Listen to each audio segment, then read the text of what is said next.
Hello and welcome back to another Sunday school video. I feel like I haven't done this for a little while, but it's not hello, it's nice to see you all. It probably was like 2 weeks ago, but who knows. Today is the last part of our missionary story, and if you remember correctly, our missionary story is... That's right, Mary Slessor. It's not quite the same, is it? Our missionary story has been about Mary Slessor. And we looked at her life and the work that she had done in Africa. And today is the final part of the story. Now, we start off the story that Mary's mum has died, Mary's sister has died, and she has no family left. Mary is very lonely. And Mary's now at the age of retirement. So most women her age would slow down, stop working and take a break. But not her, not this Mary. She went full steam ahead and she wanted to carry on in Africa. Now, there was a tribe in Africa called Aros, and they were an untamed tribe. They did lots and lots of horrible things. We've already talked about certain tribes in Africa that she went and visited, but this was by far the most violent, most aggressive, and the worst one to go to. They sold their people as slaves. They weren't very peaceful with other tribes, and they didn't do very nice things at all.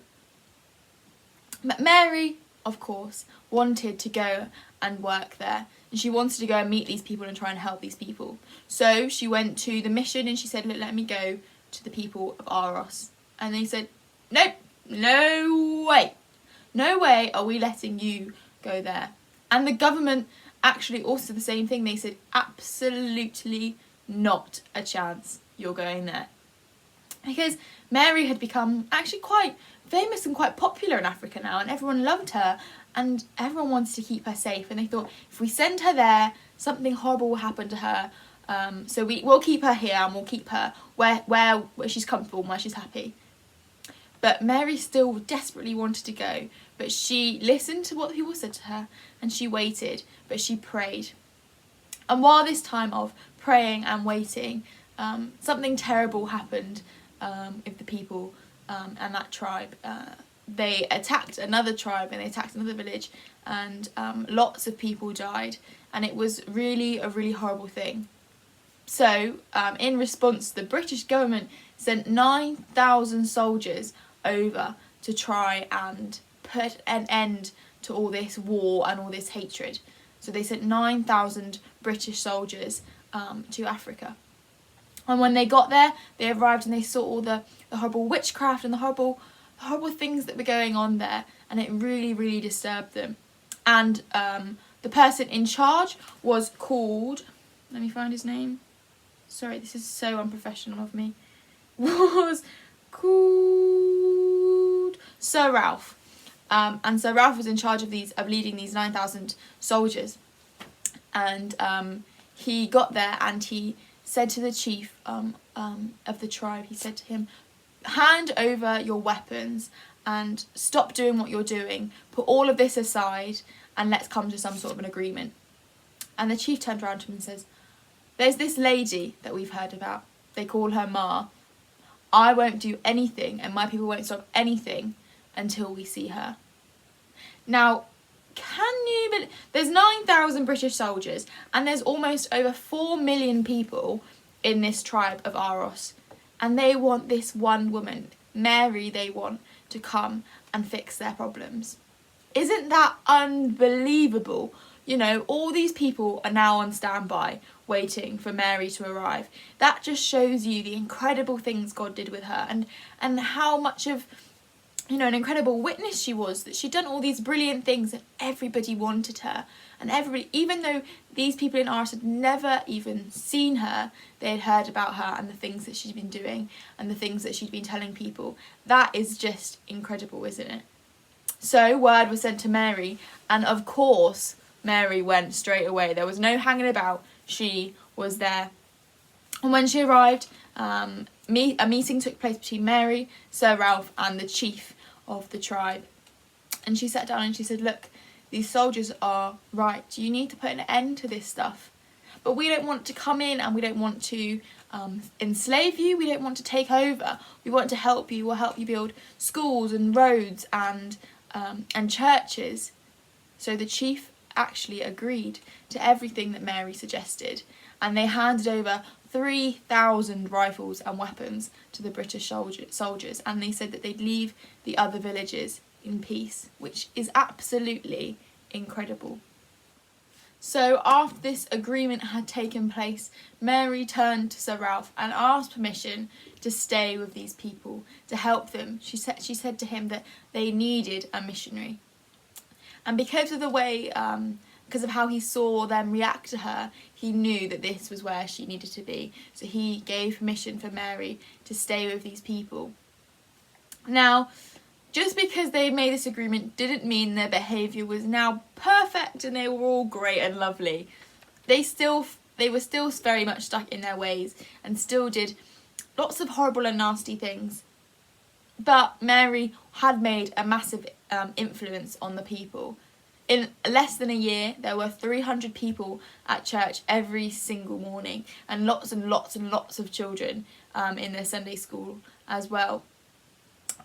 Mary did so much great work there, and she helped them so much. There was actually one time there was a service going on and Mary was preaching, and all of a sudden, halfway through the service, she hears all this commotion going on outside, all this screaming and shouting, and she gets up and she walks out of the church and she sees this massive big fight going on outside, and she pushes her way right into the centre of the fight and she screams, she goes, "Stop!" And everybody goes silent. Everybody stops and listens to what Mary has to say. Now Mary says, "Excuse me, but you're interrupting my service. You're interrupting church. Now, you'll just have to sit out here and wait till I've finished preaching, and then I'll come out and sort this argument." So, they all sat down next to church, and they were so quiet until the service finished. And Mary did exactly what she said. She came out afterwards, and she spoke to them, and she resolved the argument. Isn't that, like, it's like, I can't even get my head around it. All these people out fighting, and this isn't just like a little fight. They're really, really trying to fight each other. And Mary comes out, and just by Mary saying stop, they stop and they listen to her. This is how much they loved and respected Mary. And they listened, imagine they listened that much to what she had to say. Imagine when she's preaching from the Bible and she's telling them about Jesus. That's incredible, isn't it? These people really, really learned a lot from Mary. But it wasn't that Mary was this incredible woman. It was that God gave her the talents and the abilities to speak to these people. Now, as I have previously said, Mary was getting on in age a little bit. She was at retirement age, and really she wasn't suited to the climate of Africa at this point. She became a very ill lady. And actually, she never really liked to mention it. She never really liked to talk about it, and she kept it on the down low all the time. But one time there was a European traveller, and he was a doctor, and he came to visit Mary, and he saw her, and he says, "Mary, you have to go back to Duketown, where she originally started in Africa, and you have to go into the hospital and stay in the hospital and rest, because if you don't, you won't get this. You're not going to get any better from this, and you won't be able to stay in Africa." And he says, "If you don't go back to the hospital, then I will call up the mission and I will tell them that you shouldn't be here." Now that made Mary really angry. You can imagine Mary's put her whole life and her soul into this work, for some guy to come around and say, "Nope, you have to go back to hospital." But she soon realised he was right. If she didn't look after herself and take care of herself, this work would eventually stop. So she did just as the doctor said. She went to hospital and she rested up, and she became much better. She still wasn't fit as a fiddle, but she became much better. And actually the people back over in Scotland, where, if you remember, that's where she was originally from, they actually raised money, and they raised funds, and they got her a motorised bike, basically a scooter, an old person scooter. I'm sorry if you're an old person you're watching, I'm really sorry. But they got her an old person scooter, so she could easily get around, and she wasn't struggling walking and visiting people. Unfortunately, Mary did grow very ill, too ill that no holiday and no rest would fix it. But she was encouraged to go and have a little holiday in the sun in the Canary Islands and just rest. And now Mary had completed 36 years as a missionary in Nigeria, and she had seen so much happen. Now when she was on a holiday, Mary had lots and lots of visitors, just like the Queen would. She held receptions just like the Queen would, and people came to visit her. She was so loved in Africa. The people thought she was amazing. All the places she had visited had been greatly touched and moved by what Mary had done. And that tribe, the Arrow tribe, that I was talking about just earlier, this is 4 years later, but 4 years on, they were living peacefully, and they were working hard, and they were working together in peace. And that was all thanks to the work that Mary did. But actually, more importantly, that was all thanks to what God did through Mary. And Mary always made a point of that. This is not my work, this is God's work. And one thing one of her friends said about her was this, that Mary Slessor didn't stand up on a mountain and preach to us. She came right down, lived among us, ate our food, slept in our huts, and showed us what was right and wrong by her example. She didn't put herself on a pedestal, she brought herself to the level of these people. Now, as much as this lovely sunny holiday in the Canary Islands with this lovely house was very nice, Mary Slessor said that she still had work to do, and she wasn't finished yet, and that more importantly God wasn't finished with her yet. So she returned back to Juketown where she had been originally, and she stayed there for another couple of years, carrying on speaking to these people before she died. But Mary did an incredible job, and Mary became so popular, but she never took any credit for herself. She always told people that it was God's work and God's doing. And Mary encouraged lots of people to answer the call that God had for their lives. And all those children that I talked about in the I don't know how many weeks ago, all those children that she rescued, most of them grew up to become preachers and missionaries themselves, and they continued her work. And lots and lots and lots of people have since continued their work and doing missionary work in Africa, and there's still lots of missionaries out there today. But God's got a calling for you, and it doesn't mean that you'll end up going to Africa. I'm not saying that, but He's got a job for you to do. Everybody has a job, and some people aren't able to speak in front of big groups.